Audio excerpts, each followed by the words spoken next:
మకరం వారికి కనుక చూసుకున్నట్లయితే ప్రస్తుతం మీకు ధనస్థానంలో రాహుతో పాటు బుధుడు ఉంటూ ఆ యొక్క బుధుడు 11వ తేదీకి 3వ స్థానంలోకి మారుతూ 3వ స్థానంలో శనితో పాటు కుజుడు కూడా దీంట్లోకి మారుతూ ఈ యొక్క ఏప్రిల్ 14 వరకు కూడా మనకి రవి కుజ శని 3లో ఉంటూ ఏప్రిల్ 14 నుంచి రవి మారుతున్నాడు 4వ స్థానంలోకి. ఇంకా శుక్రుడు 4లో ఉంటూ 19వ తేదీకి పంచమంలోకి మారడం, అది తన ఓన్ హౌస్లోకి వెళ్ళడం మంచిది.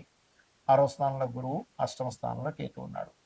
ఈ యొక్క గ్రహస్థితిని అనుసరించి ఎలా ఉండబోతుంది చూసుకున్నట్లయితే కొంచెం ధైర్యము సాహసము కొంత పెరుగుతాయి. ఈ లగ్నాధిపతి ఎప్పుడైతే పాపగ్రహాలతో 3వ స్థానంలో పరాక్రమ స్థానంలో ఉన్నాడో, కాకపోతే అన్నదమ్ములతోని అక్క చెల్లెళ్ళతోని కొంతమందితో మీరు ఏదైనా మాట్లాడేటప్పుడు కమ్యూనికేట్ చేసేటప్పుడు కాస్త జాగ్రత్తగా ఉండండి. ఏదైనా అగ్రిమెంట్స్ రాసుకునేటప్పుడు కూడా 3లో ఉండే పాపగ్రహాల యొక్క ప్రభావం దీనివల్ల ఉంటుంది. కాస్త ప్రదేశం కూడా మారుతారు. అయితే మీరు ఆన్లైన్లో చేసేటువంటి వ్యాపారాలు ఏవైతే ఉంటాయో సాఫ్ట్వేర్ రిలేటెడ్ సంబంధించిన వాటి మూలంగా ధనయోగాలు, కొన్ని రీసెర్చెస్ మూలంగా కూడా ధనయోగాలు ఉంటాయి. అయితే ఇక్కడ గమనించినట్లయితే గృహం కోసం, ఒక గృహ నిర్మాణం కోసము, ఒక వాహనం కోసం ఎప్పటి నుంచో చేస్తున్నటువంటి ప్రయత్నం ఈ నెల మీకు సమకూరేటువంటి ఛాన్సెస్ ఎక్కువగా కనిపిస్తున్నాయి. అదేవిధంగా కొంతమంది గవర్నమెంట్ జాబ్స్ చేస్తూ గవర్నమెంట్ క్వార్టర్స్ కోసం ట్రై చేస్తూ ఉంటారు. అటువంటి విషయాల్లో అనుకూలంగా ఉంది. గురువులతో అనవసరమైన శత్రుత్వాలు పెట్టుకోకండి. 6వ స్థానంలో గురువు ఉన్నాడు. గురువు యొక్క రాశిలో ఇది ఉంది కాబట్టి గైడింగ్ చేసే వారితోని, కన్సల్టెన్సీ సెంటర్స్ వారితోని, గురువులతోని కొంత శత్రుత్వాలు పెరగనున్నాయి. అయితే సంతానం కోసం ప్రయత్నం చేసేటువంటి వారికి 19వ తేదీ నుంచి పంచమ స్థానంలో శుక్రుడు వెళ్తాడు కాబట్టి అక్కడి నుంచి చాలా అనుకూలంగా ఉంది. తాతగారు ఆస్తి విషయంలో కొన్ని కొన్ని డిస్ప్యూట్స్ వచ్చే ఛాన్సెస్ ఎక్కువగా చూపిస్తున్నాయి. ఇక మీరు నిత్యము కూడా చేయవలసింది అమ్మవారి యొక్క ఆరాధన చేయండి. అందులో ముఖ్యంగా ఎవరైనా మంత్ర సాధన మంత్రం తీసుకోవాలనుకునేటువంటి వారికి 19వ తేదీ చాలా అనుకూలంగా ఉంది. బికాజ్ ఆఫ్ పంచమ స్థానంలో శుక్రుడు వస్తున్నాడు కాబట్టి అక్కడ ఒక 25 రోజుల పాటు ఉంటాడు కాబట్టి ఎవరైనా సరే కొంచెం ఉపనయన సంస్కారాలు చేసుకుంటుంటారు. ఆ ఉపనయన సంబంధించినటువంటి విషయాల్లో ఇక్కడ నుంచి చాలా అనుకూలమైనటువంటి పరిస్థితులు కనబడనున్నాయి, గుర్తుపెట్టుకోండి. ఇక సంతానం కోసం చేసే ప్రయత్నం కూడా 19వ తేదీ నుంచి చాలా బాగుంది. మరియు క్రియేటివ్ ఫీల్డ్స్లో ఉండేటువంటి వారికి కొత్త అవకాశాలు వస్తాయి. ఫ్యాషన్ డిజైనింగ్ 19 నుంచి. ఇక మీరు నవగ్రహాల్లో ప్రధానంగా శని కుజ రాహు గురు గ్రహాల దగ్గర దీపారాధన చేయండి, అన్ని విధాలు బాగుంటుంది. మరి ఈ మనం చూస్తూ ఉన్నాం గతంలో ఒక 5-6 నెలల క్రితమే ఈ వార్ రిలేటెడ్, పోయిన సంవత్సరం చెప్పుకున్నాం ఈ వార్ రిలేటెడ్ సంబంధించిన జరుగుతూ ఉంటాయి. చాలా మంది అడుగుతుంది ఏంటంటే ఈ వార్ రిలేటెడ్ సంబంధించిన వాటి మూలంగా ఫ్యూచర్లో ఇంకా ఎలా అవ్వనుంది అని చాలా మంది నాకు ఫోన్ చేసి అడుగుతున్నారు. ఎందుకంటే గతంలో మనం ప్రిడిక్ట్ చేశాం కాబట్టి దాని గురించి చాలా మంది అడగడం జరుగుతుంది. ఏమంటే ఈ వారు 10-15 రోజులు ఆగిపోతుందా, లేకపోతే నెలల తరబడి వెళ్తుందా అనేటువంటి. కాకపోతే ఇక్కడ విషయం ఏంటంటే ఇది ఇంత తొందరగా ఆగదు. కారణం ఏమిటి, దీనికి శాస్త్రంలో ఏమైనా పర్టికులర్గా కొన్ని ఉన్నాయా అంటే ఖచ్చితంగా సూత్రాలు ఉన్నాయి శాస్త్రంలో. మనం గతంలో కూడా చెప్పుకున్నాం, గురువు 3 రాసులు మారాడు పోయిన సంవత్సరం కూడా, ఈ సంవత్సరం కూడా మారుతున్నాడు అని.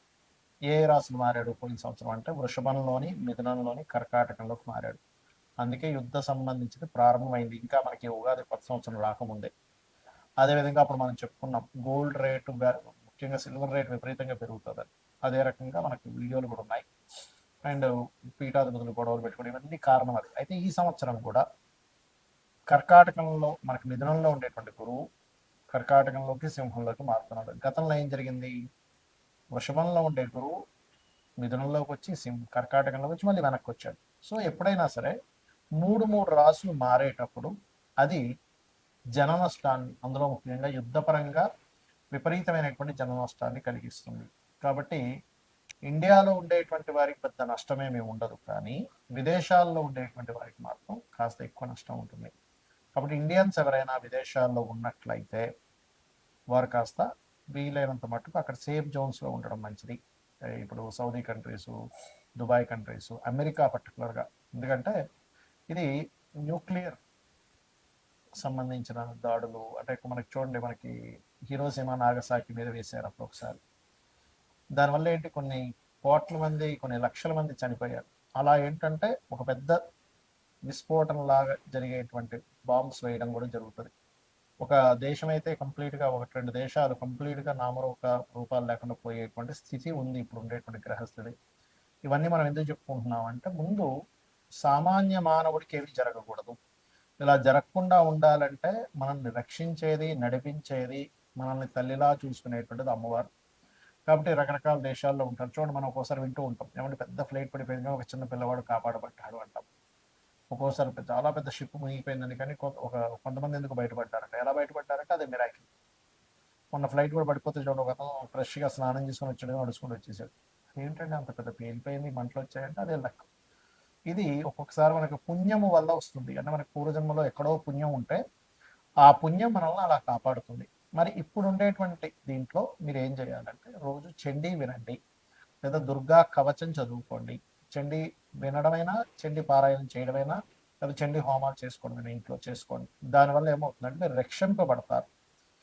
దేశాలు కొట్టుకోవడం వల్ల సామాన్య మానవుడు ఇబ్బంది పడకూడదు. కాబట్టి ఇది ఎలాంటి రక్షణ ఇస్తుంది? ఇప్పుడు మనకు చూడండి, కేవలం అదేదో బాంబు వచ్చి మన మీద పడేటువంటిది మాత్రమే కాకుండా ఇప్పుడు ఉండేటువంటి సిచ్యువేషన్స్లో మనం గతంలో 1 month బ్యాక్ ఆల్రెడీ చెప్పుకున్నాం, కొంచెం ఫుడ్ రిలేటెడ్ సంబంధించిన విషయం మీద ఎఫెక్ట్ వస్తుంది ముందు అని. అదే రకంగా చూసుకుంటే గ్యాస్ సరిగ్గా అందకపోవడం. ఇప్పుడు నార్మల్గా ఎవరైతే వీళ్ళు కమర్షియల్ కాకుండా నాన్ కమర్షియల్ వాళ్ళకి వచ్చేస్తున్నాయి గ్యాసెస్, కానీ కమర్షియల్ వాళ్ళకి రావట్లే. తద్వారా హాస్టల్స్లో ఉండేటువంటి వారు, లేకపోతే హోటల్స్లో తినేటువంటి వారు, ప్రత్యేకంగా వాళ్ళు వండుకోరు, హోటల్నే ఆధారపడుతారు. అలాంటి వారికి ఇబ్బంది అనేటువంటిది స్లోగా ప్రారంభమైంది. తద్వారా మనకి వండుకునే స్థితి పరాభావనామ సంవత్సరం, పరావాసు నామ సంవత్సరం, రెండు పేర్లు దీనికి. పరాభావము అంటే పరాభవం చెందడం, కొన్ని దేశాలు యుద్ధంలో ఓడిపోవడం జరుగుతుంది. పరావసు వల్ల ఏమిటి అంటే మనం పూర్వంలో ఎటువంటివి అయితే పద్ధతులు పాటించాము అటువంటివన్నీ కూడా వస్తూ ఉంటాయి. అంటే పూర్వ పద్ధతులు రావడము, కొన్ని దేశాలు ఓడిపోవడము, కొన్ని దేశాలు ఇబ్బంది పడడం అనేటువంటిది ఉంది ఈ సంవత్సరము. దాంతోపాటు ఎప్పుడూ కనీ విని ఎరుగనట్టుగా 3 సార్లు మనకి పంచగ్రహ కూటం కూడా వచ్చింది. అది కూడా మనం చెప్పుకున్నాం లాస్ట్ టైం. కాబట్టి నేను అనేది ఒకటే గుర్తుపెట్టుకోండి.